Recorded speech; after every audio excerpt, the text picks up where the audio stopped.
Hello, everyone, and welcome to RHAP. I am your host, Taran Armstrong, and I'm here today with a very special guest.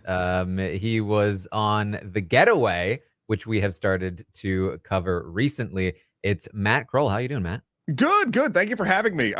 So sad that my intro was on The Getaway. Happy to be here. The reasons why I'm here first, we'll see how that goes. yeah, it happened. Look, somebody has to be first every time. Yep. And honestly, with this, there's not a lot of options with only 6 people. I know. Yep. Okay. Well, what I want to do here is this is essentially like an exit interview. We're going to talk through Matt's experience on the show.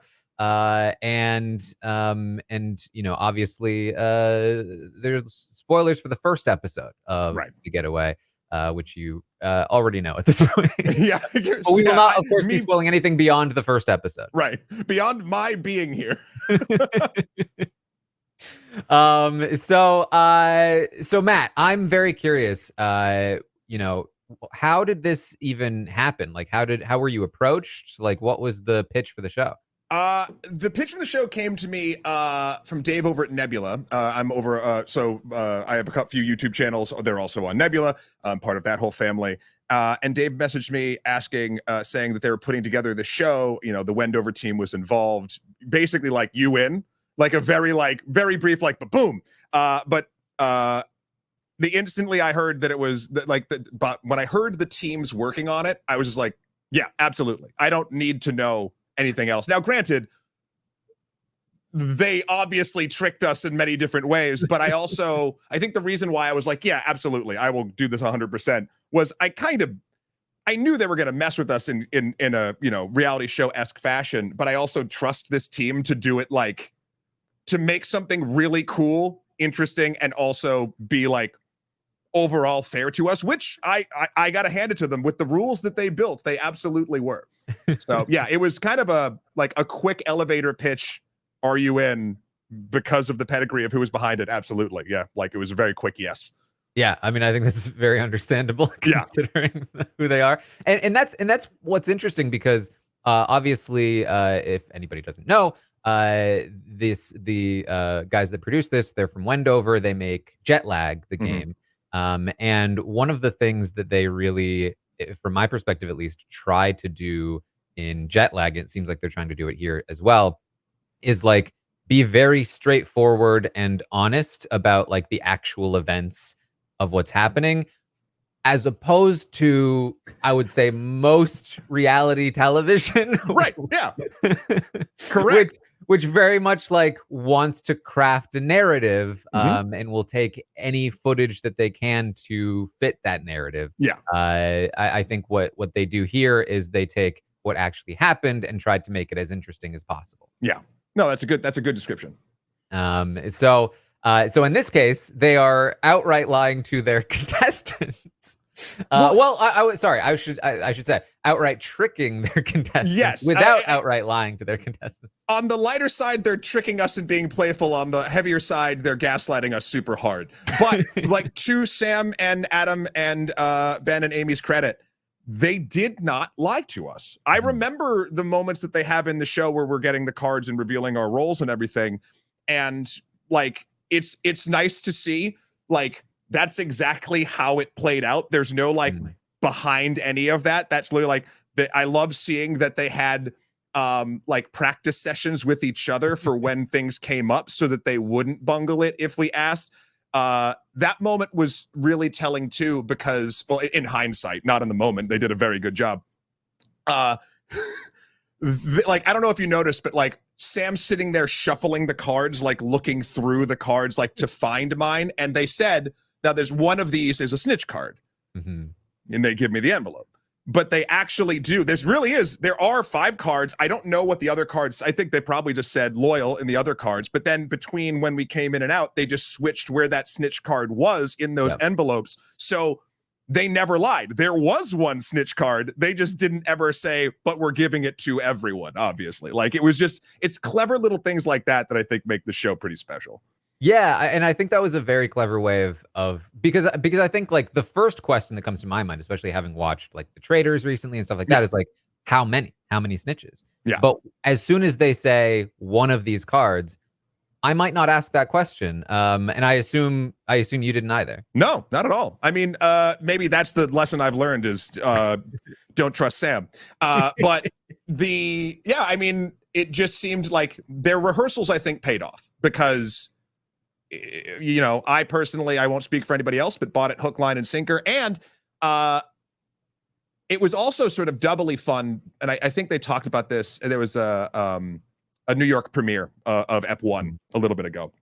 I think one of them brought this up at the Q&A, but it was like when the footage you're seeing that's sort of like given the different color treatment, that's the behind the scenes stuff. Like we're told even from the beginning when we walked into the you know, finding out our roles, etc. We're told like, oh, this is just some BTS stuff. Like, you know, Nebula's going to put together a behind the scenes show of like how this was made. So we're doing, and because we're all Nebula creators, we understand that that's something that absolutely does happen all the time. Yeah, sure. Oh yeah, there's other cameras here. Great. Like, yeah, film this thing, get more content. Hooray. So they like, we were the perfect rubes for this perfect experiment. And it just worked out nice. Yeah.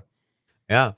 Okay, so one thing that you mentioned at the end of the episode that you kind of go into the trailer and you're like, so you said there were contingencies because like from your perspective, right? Like you're the snitch and you're out now. So what were the contingencies in your mind and what was the conversation? So it's funny. Every question so far goes back to that meeting in the beginning where we're given cards because we talked ever so briefly there about that. Because in my player headspace in that moment, I was like, okay, cool. This is a big responsibility. You see how much time and effort and money is being like put into the show, and you don't want to ruin it. So I forget exactly what I asked him. Like, is there a plan if I get voted out first? Again, at that moment, believing I'm the only person, like, you know, puppeteering or whatever. And they just said, yes, there are contingencies. We obviously don't want that, but you know, we have planned for that. And again, because Sam, Ben, and Adam and Amy are like, what they do seems to be just contingency upon contingency upon contingency. I was like, cool, they've got it. So I didn't ask anything else. So in that moment at the end, when I'm in the trailer, I mean, that walk from the Donkey Museum into that trailer was, I felt awful. Like I felt like I'd ruined my friend's show. And I don't know if you can see it on my face, just sort of being like, I'm like trying to like not be super bummed, but like I am. And this, when it is revealed, and when I say you said there's contingencies, I was like, so what do we do now? Yeah. And my reaction when they revealed that everyone was a snitch, I think my brain short circuited, and my disappointment and fear and sort of like anger at myself for like, oh man, I messed up my friend's show, just turned to pure joy. And it was it was the fastest like whiplash roller coaster emotional ride I'd been on in a minute.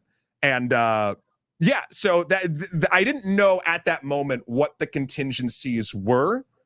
I just trusted them to have good ones. And they did. Yeah. I think your reaction was like the perfect reaction, especially as like the first one, because it really is like you can see it on your face as it's processing through. Yeah. Like there's so many different things you need to like, wait a minute. So this and then this, oh wait, okay. I don't know. You might have to bleep this. I don't know if swearing is allowed on this, but what I say to Sam, I was talking with him before. He's like, I've never been happier to have been called a motherfucker, because it was like the perfect like trailer drop moment. Yeah. And I don't know when I saw the trailer come out and I saw that was the thing, I was like, all right, I delivered something nice for this show. Yeah. Okay, well, let's talk about the game a bit. So so you theoretically knew the premise of the show before you knew you were the snitch, right? So before you knew you were the snitch, did you have a general game plan for what you would do if you had been loyal? If I'd been loyal, it's just it's less sort of like, I mean, you just sort of try as hard as you can, depending on what the challenges are, but also try like more like how would I deduce who would be the snitch? Also, this sounds kind of cutthroat, but in these things, it's also, let's say the game was exactly as they promised it, and there was one snitch and 5 of us were loyals. You also kind of have to think about like, well, who's your ride or die if there's 2 people at the end, and who else that, whether they're a snitch or not, will get in your way. Yeah. And so that was sort of some calculus that I never got to really implement at all, obviously. But that's what I was thinking too. I was like, oh man, it's not just finding this one person and we're all safe. We still have to, you know, it's still going to be down to so many people at the end. So that was kind of the math I was doing in my head. Yes, find the snitch. Yes, see if you can get that person out as quickly as possible. But also, how then can you justify and make sure you keep yourself or myself safe? And that was just going to be the best damn player in any of these challenges that they were going to give us. That was my rough plan before it was all dashed. So what changed when you found out? Like, how did your plans shift when you found out you were a snitch? The plans shifted into a bit more panic. Like I've played a lot of these type of games before in like either board game scenarios or like Among Us, even though that's a very different, you know, thing. The strategy especially was just going to be always look like you are trying and never throw something you think will be obvious. Like, or if I was ever going to throw something like that, I need to make sure someone else did something worse. It was always going to be like, wait till someone else messed up a thing, then you can mess up as bad as you want, and you can just, well, no, look at X, Y, and Z over here. Like, you need something else to point at, which kind of happened in a way to me when I was voted off, right? Like there was only 2 people that, due to our play or fate, got money lost from the loyal loot, right? So it was always going to be between Steven and I, even though the only thing, well, the only physical thing that was between me and Foreign was that he spun and got it on loyal loot, and I spun and I got it on snitch stash. Even though I did inadvertently rub the money on the edge of the thing, which they saw from that angle as me rubbing it on the snitch stash. So yeah, yeah, that didn't help me. No, I can't imagine it did. So yeah, I mean, so basically, like, the idea is try to appear. Like, I guess when you find out you're the snitch, are you so focused on not getting caught that you maybe lose a little focus on like overall strategy of like finding allies, or do you think you want to find allies even more? I think I focused too much on what like the previous answer that I just said, and not enough on what you just said. Like, yeah. I think I honed in at like, it has to be about performance. And then when my performance came down to, okay, I can rig this question and still do luck based on what Steven said. Oh, if you're not sure with this amount of percentage, spin the wheel. I thought that was a safe enough bet. Even if it did land on it, it obviously wasn't. Then when we were in the Donkey Museum deliberating, we blinked. I don't know if this is apparent in the cut. We blinked and Steven and Georgia were gone. And it was such a like delight to watch that footage of Steven just like turning and walking backwards, like past the like, I was like, yeah, because they faded. It was like Homer into the hedge, that GIF from The Simpsons. And so we were still just chatting about donkeys, and they were already going into their own plan. And then by the time we circled up as the 4 of us that were left, they had already agreed on who to talk to and who to sort of focus around. And yeah, I mean, I think I did lose track. I think I did not anticipate how quickly alliances would form, and by the time I noticed, it was very much too late. Yeah, it seemed like it did happen very fast. How much time did you spend in the Donkey Museum? Not a lot. Yeah. we basically had like the amount of time until Miss Terry calls on the phone, but we didn't know the exact amount of time of what that would be. And actually, to your point, I think when I assumed I was the only snitch, I didn't want to seem too like gung-ho to like go after someone. I thought that would be the fastest way to put a target on my back. Because if I just go hard at Steven, that's gonna look weird. And so I didn't. The only times I ever sort of tried to go against Steven, and again, hindsight being 2020, was just because what he was saying, all of his arguments, I was like, but the same can be said about you. So that just kind of evens that out, in my opinion. But I didn't make a strong enough point for myself as to why to keep me. And I think that's where it all kind of fell apart.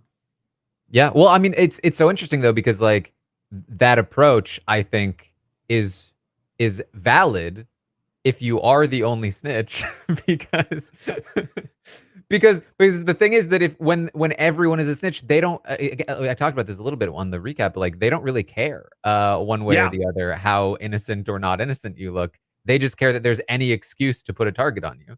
What I love about this game, especially like in Ep 1, when you see Georgia and Steven go around and talk by that Jeep, they both believe they're screwing each other over. Yeah. Like they both believe it. And when you watch it in that context, it's because when the first time I watched the cut of this, I didn't sort of see it in that context. I was like, oh, in my head, because we'd known for so long at that point, after like months later, that we're all the snitch and blah, blah, blah. But I keep going, wait, no. They each thought that, like, Georgia thought she was screwing over Steven. Steven thought he was screwing over Georgia. Like, they're so, like, they look so tight in that moment, but they're both messing with each other. And that's such a cool thing to be like, oh yeah, everyone is doing this. Like, it was just a cool, like, secondary emotional ping for me. It is. I think it's interesting to try to keep your head wrapped around the fact that all of you think you're snitches. Like, because it's easy to forget that, like, oh, this person thinks they are the only one. Yeah. And that informs so much. And like, you're watching Dan just be like, I'm just like what was your interpretation of it? Because it looked to me like he was just like really amused at the fact that you guys were doing social strategy. Like, wow, we're really doing this? This is like Survivor. Yeah, that vibe came across. Dan was one of, the two people I'd never even met in passing before was Dan and Steven. And Dan's energy is so fun, and he's absolutely hilarious. And Steven, was just the nicest dude, which I think is why both of us weren't going hard at each other. But watching, just to go back to your question with Dan, seeing him have that realization, I think, in the Donkey Museum of like, this is happening now. And then, but he didn't really have to do much in that moment because he could just be reactionary. And I don't think this was a conscious choice, or maybe, if you ever talk to Dan, you could ask Dan this. Yeah. But like in that moment, it doesn't feel to me like it's a play. It feels to me like it's kind of like, oh yeah, what? And then realizing other people are all sort of pointing fingers at everyone but Dan, so he can just sit back and be like, oh, this, I don't like, it's kind of, if it is intentional, it's genius. And if it's not intentional, it's just a great personality trait that worked out perfectly. Like, yeah. It's funny because I don't think we can fully know yet. Yeah. And then the moment he's like, I'm not even from New York. Yeah. Also, I didn't see until the cut, I don't know if you noticed, but when they're doing the interviews with them all after I am eliminated, Dan switched his shirt to the donkey shirt, and I was like, I didn't even know that. That was perfect. It was so that was really funny by him, and I think really well edited, because there was like that one shot of him being like, oh, these shirts, like checking out the shirts, and then for him to just be wearing the shirt at the end was very funny. So I imagine for you, like the heat really turns on when Georgia comes back and she's like, listen, I'm gonna be honest. Like, this is how I'm feeling. And she's really pointing at you and even calling out your like, hey, you guys are friends. Right. What so I guess first question is, what relationships did you have with the other contestants prior Sure. to the show? Patch and I have been friends for a bit, but we live across the country from one another, so it's not like we're hanging out on weekends. But like, we've been to holiday parties and doing all that sort of thing. So out of all of everyone there, we would be considered the closest. It's funny. I don't know how Georgia knew that, because I'd met Georgia once before at a Nebula event, and I'd met Peter, Foreign Man in a Foreign Land, at 2 or 3 different Nebula events at that point. So I knew him and we'd hung out before, but not as much as Patch. And then Steven and Dan, not at all. So when you're right, the heat did turn on when that happened, and I don't think it's funny. Watching it now, I think back to when I was asked. This didn't make excuse me, the show in Ep 1. I doubt it will at this point. But the way that they were asking some generic questions in the beginning, like who do you think's going to be your friend? Who do you think's going to be who's the most dangerous person? And I instantly said Georgia. And my prediction was sadly correct, because again, much like the team making the show, the way Georgia speaks, I don't actually believe there's any actual, like, she maneuvers so beautifully. There's no malice. There's no, like, she's literally says, I'm going to say something honestly now. And that sets you up to sort of be a bit more like allow people to be vulnerable, I think. And again, that's a very therapist-esque thing. She's using her vocation and her excellent skill set to great benefit. But I even don't know, like, I can't fault that at all, because it's both incredibly manipulative but incredibly honest at the same time. There's no, like, I'd never seen zero malice in a manipulation before. And she's just playing it straight. I got it. I have to be honest. Can I be honest right now? It bothers me that you two are friends. And Patch, I believe, right after says, like, I get that.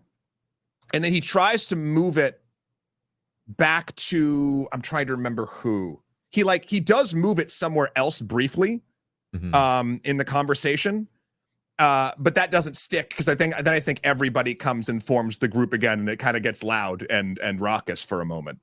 My favorite moment is Dan pointing and just being like again, fantastic editing. Yeah. I mean, I think it's very smart from her, I think, to point it out. And also, I think, I think we talked about it, but like, to go from a very obvious private conversation to come into like a bigger group and be like, this is basically what we talked about.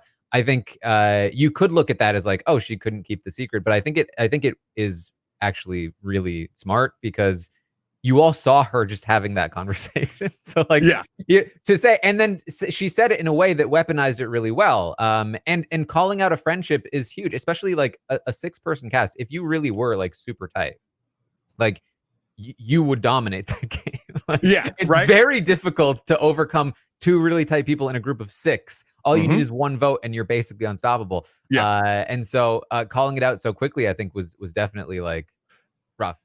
And then if you look at it from the keeping track of it all, like in the different meta levels of the game, Patch and I probably would have gone all the way together, but we're still screwing each other. Like, we're still messing the other one over no matter what we're doing, but we would play it that way because that makes sense. Like, it's so funny. Yeah. So I guess like, Patch does end up voting you out.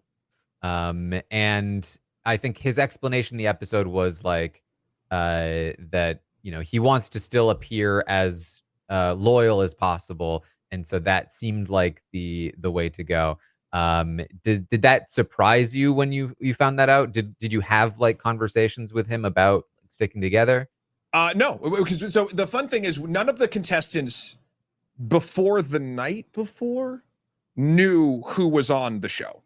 So we had, and from the moment we arrived at the pre-production thing, I think they might have said this at the premiere as well at a Q&A. We were not allowed to be around other contestants. There were two rules. We couldn't be around each other unless there was a camera on us or unless a crew member was with us, because we weren't supposed to talk about the game for obvious reasons. So there was never actually a point of like, oh, do you wanna, because that would have been on camera, right? So it didn't. His explanation makes sense, especially it's funny knowing how Patch plays these games. Yeah, that's what he would do, and that's what he did, and it's a smart move, because when the wind changed from Steven to me, he had to ride that, or else he would be in the crossfire. And I think the moment that I think cinched my demise was, and this isn't even an editing trick, I remember just freezing up in that moment where I'm just sitting there and I'm thinking, and then I just go with my, am I 100% sure you're not the snitch? No. Am I 100% sure I'm not the snitch? Absolutely. Again, my only play at that point, because my situation was based on my decision to throw that question and the luck of the spin. I couldn't, in that moment, in the brief time we were in the Donkey Museum, come up with something that was damning enough for Steven that also wouldn't be so over the top that, like I said, I would just put a crosshair on my back.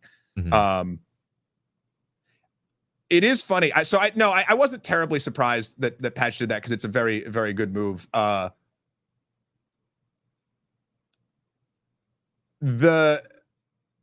it was 4-2. Yeah. 4-2. I think I was more shocked that Dan did, but I don't know. I guess I don't know Dan as well, so I was sort of like, maybe I thought my position was a bit more safe than it obviously was. But yeah. Do you know, and maybe this is something that comes up in a future episode, so maybe we shouldn't say, but like, did you know what would happen if it was a tie? It's funny. Someone who watched it asked me that as well, and I don't remember if they told us. Okay. They must have, because it seems like a question that we would have asked. I don't remember off the top. There must have been an explanation of it, but I think, to be perfectly honest, I know I was, and it felt like we all were so nervous that like. We didn't think, because even at the moment in the show when I think it's 2-2, for whatever reason I was like, oh well, I said something like it's all down to this one or something, and I must have had some memory of it in my head, but I don't remember off the top of my head of what it was. I'm sure there, again, contingencies upon contingencies with this team, so I know that there was a plan, but they never had to do it. So in Ep 1, so that's my fate. Well, did you ever come close to suspecting there were other snitches? And follow up to that, do you think if you had stayed in the game, you might have been able to catch on at some point? My ego says I would have wanted to know, oh yeah, totally. But I know for a fact I did not in the moments that I was in the show. But and I know that based on both memory and watching my own reaction when I am told. I'm like, oh yeah, I was in shock. So no, they got me. They had the wool over my eyes the entire time. Do I think I would have picked it up in later, like if I had made it farther? I think so. And this is the only snippet, the only hint of nothing. This isn't a spoiler or anything like that. I think I might have picked it up, but not solely based on like my perception, if that makes sense. I think you'll see as the show moves on, there's some cool stuff that plays around with some things. I don't want to say too much, but yeah, I'm not giving myself credit for being like, oh yeah, I totally would have known. But there are things that I think might have nudged me in that direction. Cool. All right. Well, is there anything else that you want to mention from your time on the show? It was a blast. I want to shout out, obviously, Nebula for putting on the show. Dave and everyone over there. Also, Trenton was kick-ass on the set. We were talking about the editors. Jack and Tyson did an amazing job. I think the show became so much more in the edit too. It was wonderful. Obviously, Ben, Sam, Amy, and Adam are awesome. Valentina V did a kick-ass job as well as the director of photography. And it was just a blast. It was so much fun to get to do this with a group of people that you trust to screw you over in the nicest way that will make the best content possible. Yeah. And that's not a sentence you can say a lot. Yeah, like I will be exploited in a way that I like and appreciate. And people will enjoy seeing and not feel bad for that exploitation. Like there's a real joy to this show. And that I think, I mean, you know this better than I, that a lot of reality TV doesn't get to have. I know other shows have dipped their toes into things like this before. I have not experienced them or seen them, but this was a first for me. And I don't know, I was just really glad to be a part of it. Yeah. Well, you have some YouTube channels. Yeah. My two channels are Extra Credits, which covers game design, and Extra History, which covers narrative history in fun ways, mythology and literature. Also, when does this air, by the way? Probably soon. Okay.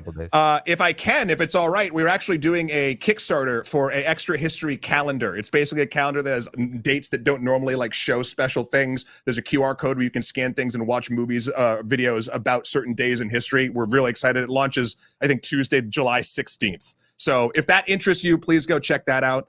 And I have a movie podcast, erroneously titled The Only Podcast About Movies, which has been running 8 years with my partner, Shea Dowd, who is a wonderful director. And there's an asterisk in that name. You can find it. You can figure out where it goes. But yeah, that's all the stuff for me. Yeah, that's awesome. I checked out Extra Credits. I saw that your like latest video was the psychology of knowing something is sus. Yes, we wanted to do a tie-in, which I felt like was definitely a tie-in. Check that out. So our Nebula ad for the Getaway is baked into that. We talk about the Iowa gambling task. I don't know if that's ever come across your desk at all. I watched the video. Oh, great. So you know it. But it's just cool because our brains, we're pattern making machines, right? Like as animals.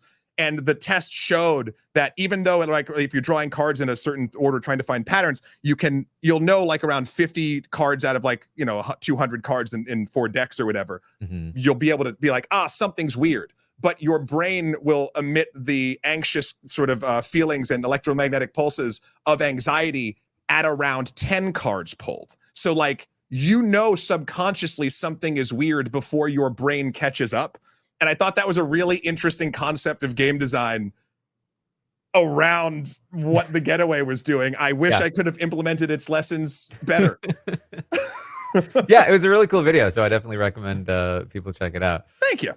All right, well, thank you all so much for joining us. Matt, thank you for joining me. No, thank you very much for having me. This was a blast. And thank you for covering the Getaway. I'm super proud of this, and I can't wait for you guys to see the next 4. I think there's 5 episodes total. I think. Don't quote me on that, but let's go with it. Yeah, I'm excited to watch them. Well, that's what we have for you. Thank you for joining us here today, and we will see all of you next time. Bye.